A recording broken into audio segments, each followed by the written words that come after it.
अफगानिस्तान से मुतालिक जनीवा में इस हफ्ते एक बड़ा इजलास हुआ जो तरक्की याफ्ता ममालिक हैं, G7 जिसे कहते हैं। उसमें जो उनके खुसूसी नुमाइंदे इन ममालिक के कनाडा है, यूरोपियन यूनियन है, France, Germany, Italy, Japan, Norway, Switzerland, तुर्की, यूनाइटेड किंगडम और अमेरिका। इन जो मुल्कों के खुसूसी नुमाइंदे हैं उन अफगानिस्तान और फिर OIC की रिप्रेजेंटेशन भी थी, जो UN के नुमाइंदे हैं वो भी मौजूद थे।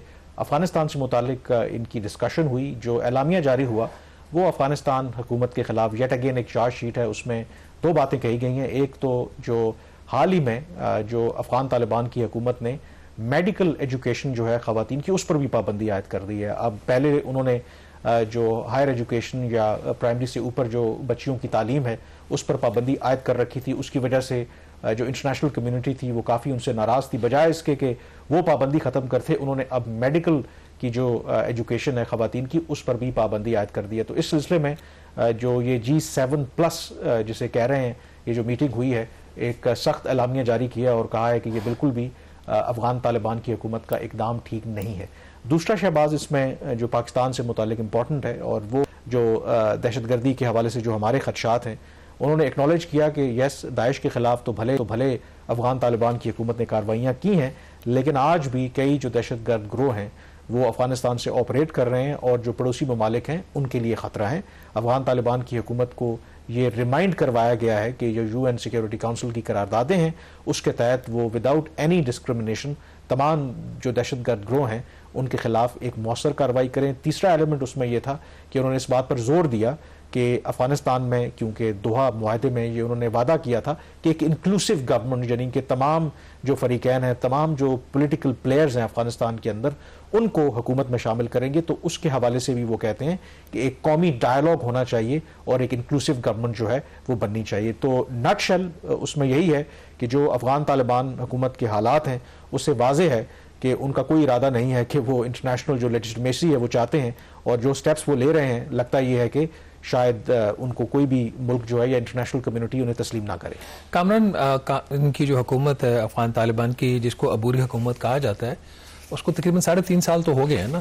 3.5 साल, अगस्त 2021 में ये गवर्नमेंट कायम हुई थी और यही जो 3-4 एजेंडा आइटम्स हैं ये तब से आउटस्टैंडिंग है। इसके बावजूद कुछ कंट्रीज इंक्लूडिंग चाइना, गालिबन रशिया ने भी अपना वहाँ पे इन्फ्लुएंस बढ़ाया है, ईरान, ये उसके अफगान तालिबान हुकूमत के साथ इंगेज कर रहे हैं, उनके साथ कारोबार कर रहे हैं और हुकूमत वहाँ पे स्टेबल है, अपना इकॉनमी भी चला रही है और अपना कारोबार भी चला रही है वो। तो ऐसी सूरत हाल में ठीक है, G7 ममालिक का उनकी एक स्टेटमेंट भी आ गई, उन्होंने कंडेम भी कर दिया। सवाल ये है कि इनके पास लेवरेज क्या है, क्योंकि वो किसी भी तरीके से उनके ऊपर इकोनॉमिकली, फाइनेंशियली, डिप्लोमेटिकली डिपेंडेंट नहीं है।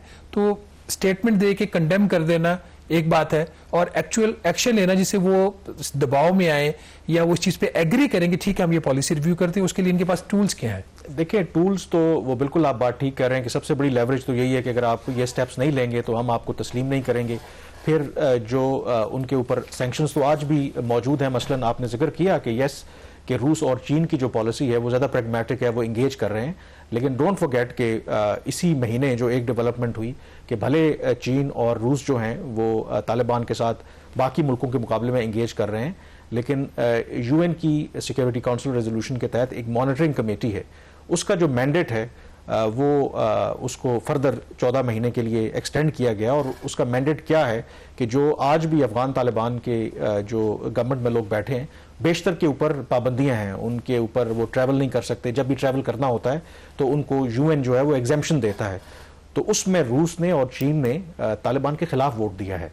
तो ऐसा नहीं है कि जहां पर रूस और चीन अपने इंटरेस्ट को देखते हुए तालिबान के साथ इंगेज कर रहे हैं, बट सब कुछ जो है वो अच्छा है क्योंकि वहां पर उन्होंने इंटरनेशनल कम्युनिटी का साथ दिया। और वजह क्या है कि चीन और रूस भी समझते हैं कि आज भी भले वहां पर हालात जो भी बेहतर हुए, टेरर जो है वो थ्रेट वहां से है। तो ये अफगान तालिबान ने फैसला करना है कि उन्होंने कैसे आगे जाना है। कुछ मेरी जो वेस्टर्न डिप्लोमेट्स हैं उनसे बात हो रही थी, जो सबसे बड़ा प्रॉब्लम है वो कहते हैं जो काबुल में बैठे लोग हैं वो फिर बात को समझते हैं, वो इंगेज करना चाहते हैं, लेकिन जो कंधार में बैठी उनकी क़यादत है, जो उनके लीडर हैं हैबतुल्ला अखुंज़ादा, उनका ये प्रॉब्लम है कि वो किसी के साथ इंगेज करना ही नहीं चाहते। एक बैरूनी दुनिया के साथ मुझे पता चला कि कई जो डिप्लोमेट्स हैं उन्होंने अटेम्प्ट की कि रीच आउट किया जाए हैबतुल्लाह खुनज़ादा को, ये बच्चियों की तालीम से मुतालिक, बाकी मामलात से मुतालिक, इंसानी हकूक़ से मुतालिक उनसे बातचीत की जाए। वो किसी भी तरह से बात करने के लिए तैयार हैं ही नहीं। उन्होंने कहा ये एक बहुत प्रॉब्लमेटिक एरिया है।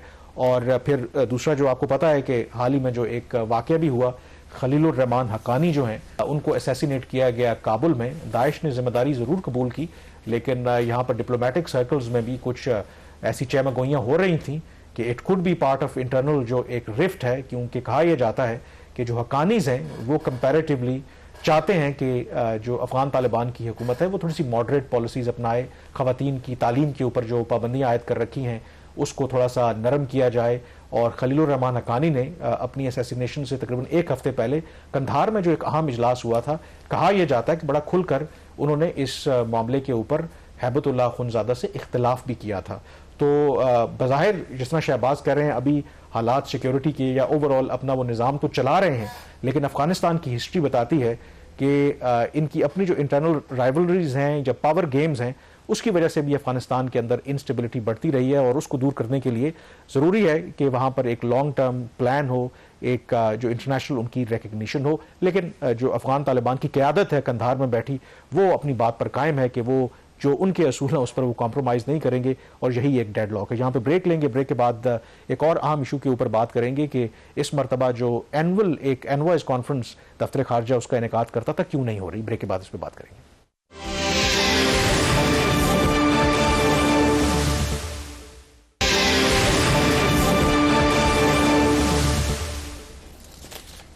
जी, ब्रेक के बाद एक दफ़ा फिर आपको खुश आमदेद कहते हैं। हर साल जब दुनिया भर में क्रिसमस के त्यौहार की वजह से छुट्टियां होती हैं, तो पाकिस्तान में जनवरी के पहले हफ्ते में एक एनवॉइस कॉन्फ्रेंस होती है, यानी कि पाकिस्तान के जो एम्बेसडर्स हैं, हाई कमिश्नर्स हैं, जो अहम जो कैपिटल्स में तैनात हैं, क्योंकि क्रिसमस छुट्टियों की वजह से वो पाकिस्तान आते हैं, तो इस मौके का फ़ायदा उठाते हुए दफ्तर खारजा में आम तौर पर एक ब्रॉडर कंसल्टेशंस होती है 3 रोज़ा।